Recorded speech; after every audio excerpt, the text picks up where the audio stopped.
नमस्कार, आपण पाहत आहात सह्याद्री न्यूज, आवाज महाराष्ट्राचा।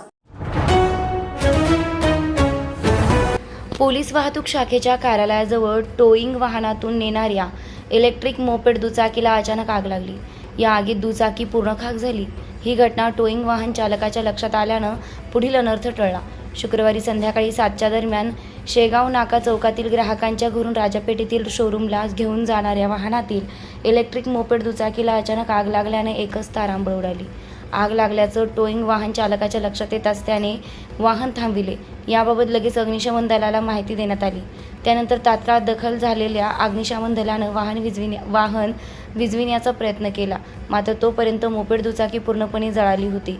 सुदैवानं आग लागल्याचे टोईंग वाहन चालकाच्या लक्षात येताच त्याने वाहन थांबविले, त्यामुळे पुढील अनर्थ टळलाय।